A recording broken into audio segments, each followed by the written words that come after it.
When I came to this country, I went to school, I was working in construction, I was working out my 5 hours a day, I was taking acting classes from 8 o'clock at night to 12 midnight. I was doing all of those things. I wanted to make sure that out of the 24 hours of the day, that I don't waste one single hour. Those hours were too precious. And so there I just want to tell people, don't give me this thing, I have a difficult time with the time and I don't have time for this and I don't have that. You have time. You make the time. Sometimes, even if you're the most highly motivated person in the world, that grind starts to beat you down a little bit. And that's when you have to stop looking at the short-term thing, because that's not getting you to get it done. And you got to look, okay, what is the long-term goal that I'm looking at? What am I really trying to get done in the long term? And you say, oh, you know what? I'm actually waking up today early so I can be ahead of the curve, so I can sell more of these widgets or whatever, so that I can buy a house.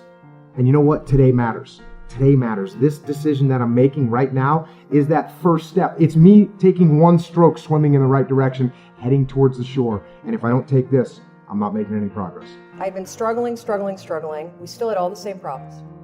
We still had a lien on the house, still facing bankruptcy, still fighting like crazy. I was still unemployed. The next morning, the alarm goes off, and I pretended NASA was there. It's the stupidest story. I literally went 5, 4, 3, 2, 1. I counted out loud, and then I stood up.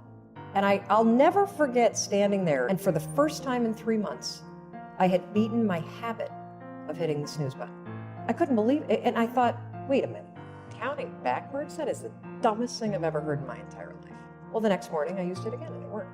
The next morning I used it again and it worked. The next morning I used it again and it worked. And then I started to notice something really interesting. There were moments all day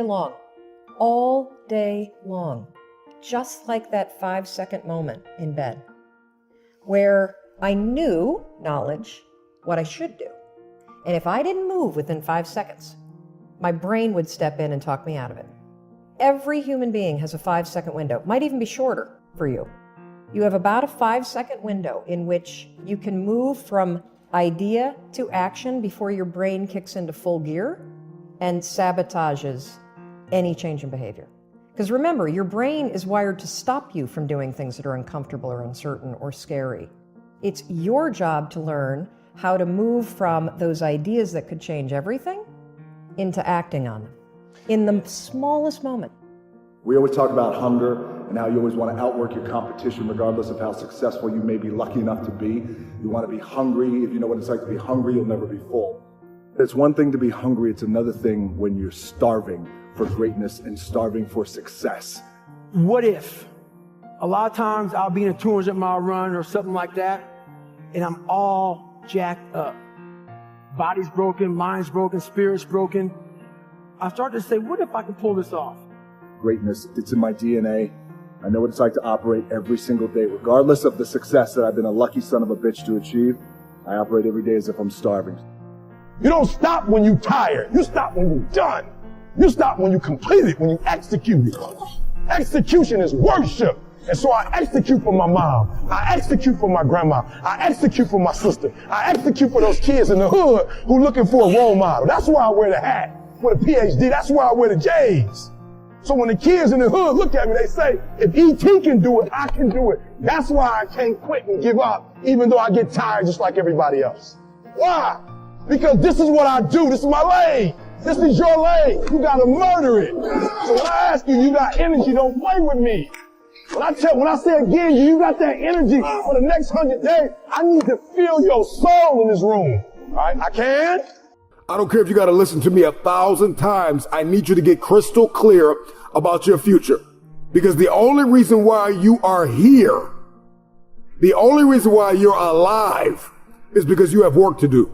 And you got to figure out, why on earth are you here? What is your destiny? What is the dream that God has given you? You got to have like a shark mentality, because if a shark swims backward, it dies. A shark can only move forward. And so I need you every single day you wake up to smell blood and go after that dream.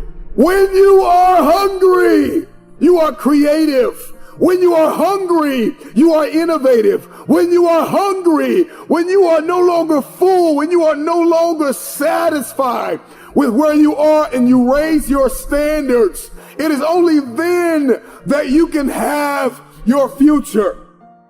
If you can stay hungry, you can get the resources. If you can stay hungry, you can get the strategy. If you can stay hungry, the ideas gonna come. If you can stay hungry, the connections will be aligned. If you can stay hungry.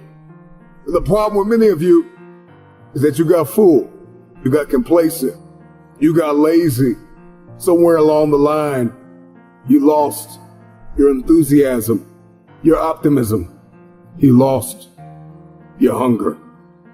I'm never full. I'm never full. I'm never full. I'm never full. You got to get hungry, hungry, hungry, hungry. It's unlimited of what you can do. That's the capacity of human beings. It doesn't matter how many mistakes you've made. Doesn't matter how many flops you've had. Doesn't matter how much money you've lost. In fact, I see it only as an investment of what you learn from life, not losses, but investments of what's possible for you. And I say to you that once you start listening to yourself and as you begin to act on your dream, as you start just trying to find your way, doing what you can with what you have, you will start seeing things opening up for you. You'll start attracting people. You say, where'd they come from? Things will start coming together, clicking for you. You say, whoa, you start brainstorming. Ideas will come out of nowhere as you focus on it. The key to it is to begin to focus on what it is you want to do. Why, Les? Why is that important? Because as you focus on that which you want to do, that which we focus on, that which we give our energy to, it will begin to multiply. It will begin to expand. It will begin to develop your consciousness. And out of that comes your greatness. Out of that comes a commitment. Out of that comes a passion for life. Out of that comes a special power that you have in you that you haven't even called on yet. See, the powers that we have will never reveal themselves if we don't challenge them, if we don't put ourselves in a position where we have to use them. So one of the most important things, I was reading a book that's a really interesting book called Instant Millionaire, and the guy said, put yourself in a position where you can't retreat, where it's do or die, sink or swim.